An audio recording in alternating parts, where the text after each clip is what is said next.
Alberta Primetime with Michael Higgins. Welcome to Alberta Primetime. Ahead tonight, our politics panel on foreign actors stoking division. But first, drawing attention in the nation's capital. I think everybody should be a little worried whenever data gets spilled out in that kind of uncontrolled fashion. It's pretty serious stuff, yeah. What do you think should be done? RCP should be investigating. At the end of the day, it's want to make sure that everything that's happening there is certainly above the law. Reaction on Parliament Hill to the massive voters list data breach. Personal information of nearly 3 million Albertans published online by the separatist Centurion Project. Elections Alberta says the list was legally obtained by the Republican Party of Alberta, but it remains unclear how it ended up in the hands of the Centurion Project, which was ordered to pull down the data following a court injunction. And joining us now, Edmonton Strathcona MP Heather McPherson. Ms. McPherson, good to see you, and we have so much to discuss, but I wouldn't mind starting right there. We just heard from a mix of Alberta MPs. So where do you weigh in on this voters list data breach? No, I think it's appalling. This is an appalling breaking of the law. I mean, I think that what we heard from some of my colleagues was far too soft. This is clear. This is against the law, and it has put Albertans in danger. It has put public figures in danger. It has put, constituents of mine in danger because their information is now public. We don't know where this information has gone. We don't know if foreign actors have access to that information. We don't know if there's copies of it. This puts Albertans at risk. This breaks the law, and more needs to be done to protect Albertans. So is it enough that Elections Alberta and the RCMP are investigating? Well, I mean, Michael, we've got to also look at the idea that the Conservative UCP government made it more difficult for Elections Canada or Elections Alberta to do their job. They took away the teeth for Elections Alberta to actually investigate. Then this happens, and there's less protections for Albertans right now. Well, the law has very clearly been broken. Is there any degree of overlap or potential overlap where a future federal election is concerned? I think we need to take a very close look at how this was allowed to happen. When the government of Alberta knew about it, when it became clear that this illegal act had taken place. And I think the RCMP needs to be investigated, and I think people need to be charged. I think people need to be held accountable. I think Albertans deserve that. This could have implications for decades. People's identity, identity fraud, the safety that people experience being in their homes, their private information being shared to goodness knows who. I mean, this is extraordinarily serious, and I am worried that the government of Alberta is not taking it seriously enough. Okay, let's shift focus to the nation's capital, and I'll preface that by saying, as Albertans know this week, Stay Free Alberta delivered its petition with the expectation that it will trigger a referendum on separation in October. To what degree is that landing on the radar of MPs? Is this a conversation that's resonating through the halls of power? Well, I mean, I think it ties back to the topic we were just talking about. I mean, every part of this petition is now at risk because of this data breach, of this illegal use of the electors list. But in Ottawa, I think this is something that many members of Parliament are deeply seized with. It's something that concerns me as a member of Parliament, but of course also as an Albertan. Your fellow MPs are coming up to you. Yeah. And they're saying, what is happening in Alberta? How is this being allowed to move forward? I think is a real concern. I think we have to take this very seriously. I'm worried we're not hearing from leaders across the country that should be unequivocally saying that Canada is better with Alberta in it, that Alberta belongs in Canada, and that we are fighting for our democracy, our country. Let me build off that then and ask, what then should the response be from the federal government at this point? Or is it a matter of waiting to see if an actual question is set and Albertans are to go to a referendum? Well, I would like to see the federal government do more. I would like to see the federal government, every single one of those ministers, including the Prime Minister, saying unequivocally that Alberta belongs in Canada. I think there's a recognition that there are frustrations. There are frustrations within the Federation. Each province, each region has different needs and different requirements. And I think recognizing that is important. And I think that government has to do what they can to mitigate some of those frustrations. But it needs to be done in a very, very clear manner that Canada, Alberta is part of Canada. Alberta belongs in Canada, and the government needs to be much more clear on that. Okay, so how much pressure then do you see, any degree of momentum behind a separatist movement, a push toward a referendum, then putting on discussions around the MOU? You know, there are rumblings that the federal government is prepared to ramp up the speed on project approvals. Mm-hmm. What I'd like to see is the federal government, do more on foreign interference, because we do know, we've seen reports that foreign actors, including from Russia and the United States, are actually using foreign interference and using the Alberta separation narrative to sow chaos within our country. I'd like to see the government be doing more on that piece. I don't think this MOU is the solution that perhaps Mr. Carney thinks it is. I think that Mr. Carney does need to recognize, when he allows Danielle Smith to take swings at our healthcare, our public healthcare system, when she takes swings at, our democracy and the fairness of how our democracy is being undertaken, when she's not prepared to stand up for a strong Alberta in a strong country of Canada, the federal government's assumption that this MOU will be enough is misguided, in my opinion. Okay. This is the first chance we've had to chat with you since the leadership race. Mm-hmm. You're under new leadership. How is Avi Lewis changing dynamics around the NDP caucus table? Well, obviously I was disappointed that I wasn't the choice of the members, but the work stays the same. It's so important that we have a strong progressive party in Ottawa that's pushing back against some very right-wing policies we're seeing from this current government. And so my work stays the same. I'm committed to rebuilding our party, to making sure that we are stronger, to working with our new leader. It's an exciting time. When you have a new leader, it's always exciting for any party. And so I'm committed to doing what I can to rebuild our movement. You finished second in the race. How are you reflecting back on that period? It was a long leadership race, a long stretch. It was, absolutely, and a really big honor. It was an honor to get to travel across the country, to speak to Canadians, to visit so many of our communities, to hear from Canadians about the challenges they're facing. That for me was a part of my life that I will cherish for a very, very long time. How much pressure have you been under to cross the floor over to the Liberals post-leadership race? Nobody has asked me to cross the floor, and I would never, ever consider it. So it's not. But are you surprised by that? No, I think I've made it really clear. I'm a New Democrat. I'll always be a New Democrat. All right, we'll leave it there. Thanks kindly for coming in. Yeah, thank you.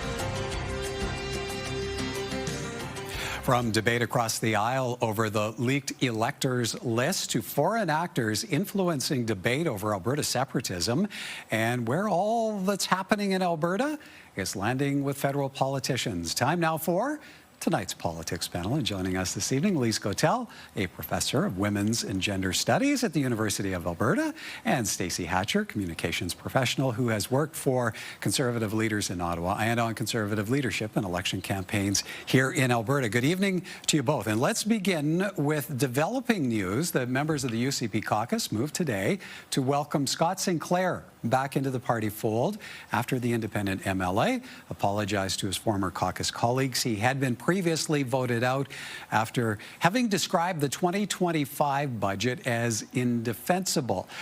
Stacey, I'll start with you. Surprised at all by this development? Scott Sinclair had previously partnered with Peter Guthrie on attempts to revive the PC party. Yeah, I mean, listen, I think this kind of stuff happens all the time. Certainly, I saw it in my time when I was working in Ottawa. Someone makes a mistake, they're put out into the woodshed, so to speak, for a while, rehabilitated, and then brought back. I mean, in terms of members that have been kicked out of the UCP caucus, Mr. Sinclair being honest about his thoughts on the budget are probably the least egregious of the comments that have been made that have gotten others kicked out. And so I'm a firm believer in second chances. I mean, the UCP is all about honesty and being able to have the freedom to express one's comments and views on things. And so I'm sure Mr. Sinclair is happy to be back in the fold. It's tough to be an MLA of one sitting in the legislature. Lise, what might this suggest about dynamics within the UCP fold? Why bring Scott Sinclair back into caucus now? Well, I suppose there definitely must be a desire to sort of battle the middle that appeared to be coalescing around Sinclair and Guthrie, I suppose. I mean, there's that tension always. You know, this is a combination of two political parties, and there's a tension in that. But going back to Sinclair's critique of the government, I mean, there's a question also of his comfort in this return, because his critique of the party for being fiscally irresponsible, I'm not sure it's been addressed. We have a huge scandal, labeled the corrupt care scandal, and this is the biggest spending government in Alberta history. So I'm not sure why he might think that his concerns have been addressed enough to feel comfortable within that party. But I guess, as Stacey said, it is hard to sit in the legislature as an independent MLA. All right, so the massive data breach scandal now and building debate across the aisle over what a UCP staffer knew weeks before the RCMP and Elections Alberta began investigating the leak. The Premier has created an office culture where it's either okay to be incompetent and not know that's a problem, or to be so deeply unethical and not care. So, Premier, which is it? The person in question is a caucus staff member who does opposition research. He actually goes to a lot of events. There was no way for him to know that this data was illegal. That was not disclosed in the call. The list in question was originally with the Republican Party of Alberta, but that party's copy ended up with the Centurion Project, a separatist organization that presented an app where users could access the private information of nearly 3 million Alberta voters. A UCP staffer attended an online meeting where the app was shown. Lise, to what degree is this a debate, a dialogue that should be playing out across the floor of the legislature, given investigations into the leak are in the hands of Elections Alberta and the RCMP? Well, listening to the Premier in the legislature, I think she's clearly pissed, or may clearly be pissed, because, going to the police and not informing the UCP, the NDP going to the police and not informing the UCP, gave the police time to get a warrant that might actually link UCP members to Centurion. So she's had no opportunity to bury the evidence, if there is such evidence. So that's why it's playing out on the floor of the legislature. I think, ideally we would like to see an independent public inquiry into this, because an RCMP investigation is going to take a long time. The RCMP out in Alberta is short-staffed. Likewise, Elections Alberta has been very damaged by the government, and its ability to investigate has certainly been reduced. So, that's why it's playing out on the floor of the legislature, I think. Well, and Stacey, in this dialogue across the aisle, the Premier has been critical of the opposition for not telling her of being aware of the privacy breach demonstrated during the meeting in question, attended by one of her caucus staffers. How do you see that landing with Albertans? Well, my honest answer is it's going to land the way people already have their preconceived notions on this, right? And what will be absent is an actual discussion about how do we fix this so this doesn't happen again.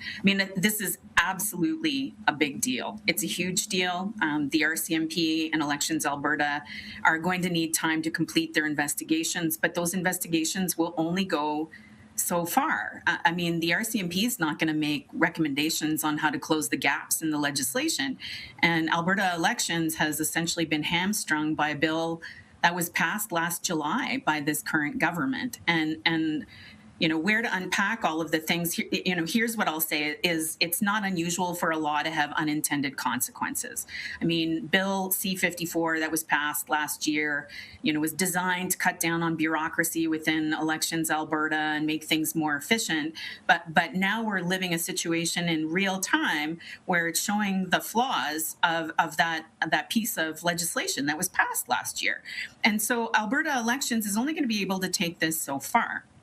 And, I've been around public inquiries before. They're expensive, they're time consuming, and sometimes the final reports sit on a shelf and nothing ever gets done with them. But this is the largest data breach in Alberta's history, and it is coming from a democratic institution that citizens should be able to trust. And while I get that, they're hampered by certain things, we have to move together to work to make sure this doesn't happen again. I mean, Canada's privacy laws were adopted in 2001, 3 years before Facebook launched. That's how old our privacy laws are here in Canada. So, if I'm looking at the higher level strategic piece to this, this is not just an Alberta problem, this is a Canada problem. All right. We have one more talk before the break. We'll make it a quick one. A new report from Canadian... Can I just say quickly that this is really important because there was just a report in The Guardian this morning that military intelligence trainees in Russia are being trained in hacking and election meddling. The issue here is less, the technicalities of which rules were broken and by whom, but the consequences for democratic trust, which is really difficult to rebuild. And that's the issue here. All right. We're going to jump to a break real quick here. When we come back, foreign actors and the impact they could have on the separation debate. More from our politics panel in a moment.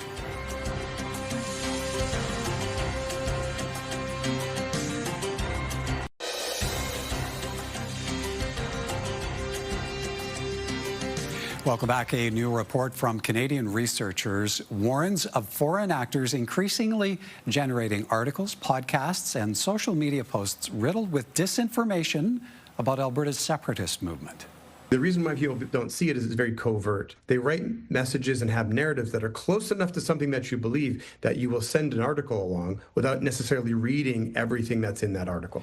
The report delivered this week says American influencers have amplified separatist narratives, and a series of Russian websites aligned with the Kremlin are sowing distrust in key institutions. Researchers also warn such campaigns will intensify as Alberta gets closer to a likely referendum on separation. Stacey, I'll start with you first this time. From a provincial politics standpoint, how worrisome is this, especially if it is these foreign actors scale up their operations?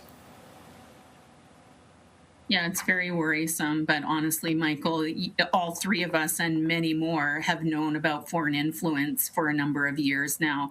And just because the governments of our country and our province have ignored it doesn't mean it doesn't exist. And so, back to the earlier segment where I talked about Canada's privacy laws being enacted in 2001, and yet Facebook launched 3 years afterwards. So if that's the case for privacy laws, imagine how much of a vacuum there exists when it comes to foreign influence.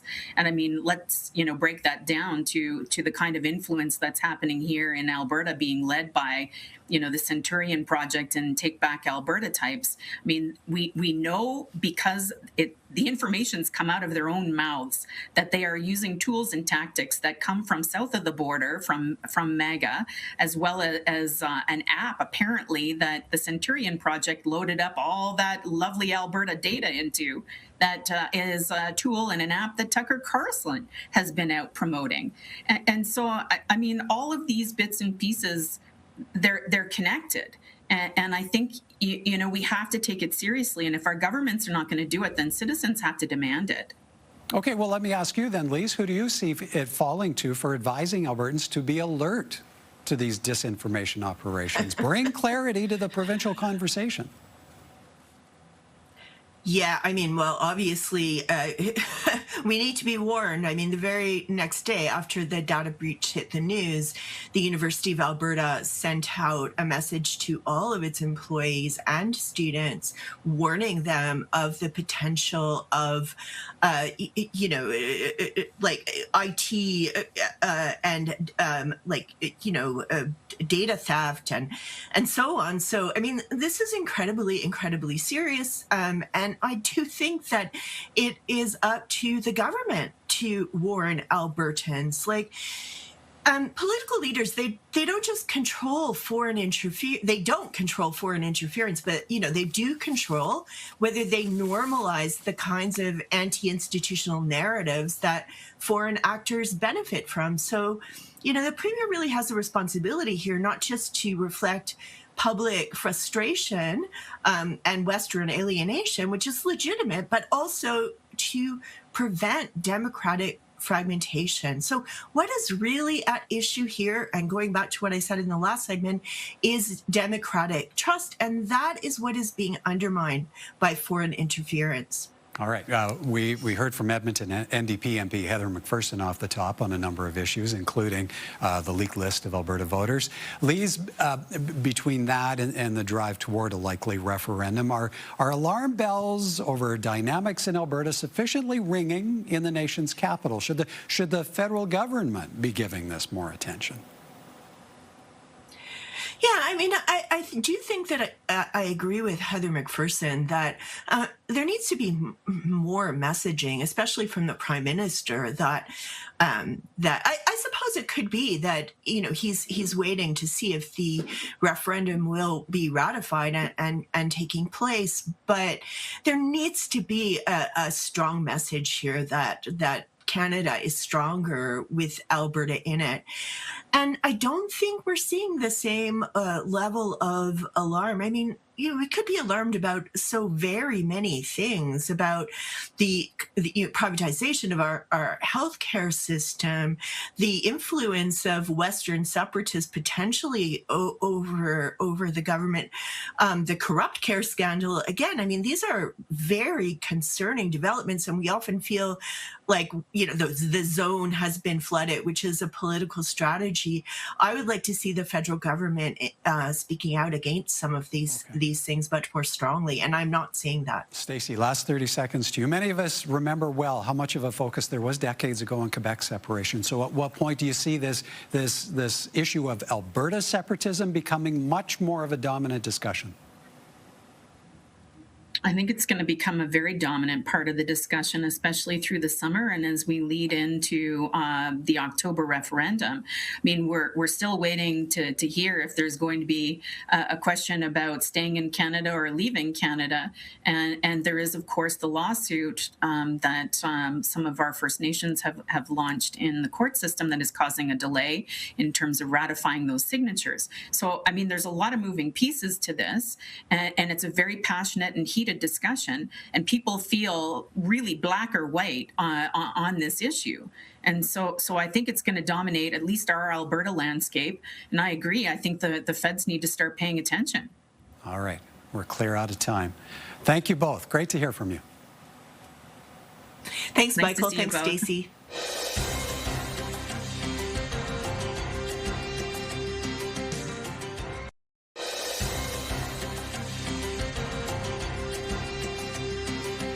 Now, here are a few responses to a recent story posted by CTV News, and it is about the ongoing showdown between Premier Danielle Smith and opposition leader Naheed Nenshi over the leaked voter list. Another Googler thinks we need a full and transparent, independent public inquiry. Métis and Proud weighs in with this. Smith needs to resign, and a full RCMP investigation needs to take place. The Premier has Whalen's vote, though. He writes, Smith, stand your ground. You've done nothing wrong, and we support you, full stop. And Scott says, wait until Nenshi finds out that addresses used to be published in the phone book. have your say. Email us anytime at comments@albertaprimetime.com. Coming up tomorrow, a top public policy expert is calling for the suspension of a key component of the Alberta-Ottawa MOU. What Martha Hall-Findlay has to say about carbon capture and storage. That's on Friday. Until then, have a great evening, everyone, from all of us at Alberta Primetime. Thank you for watching, and join us again next time.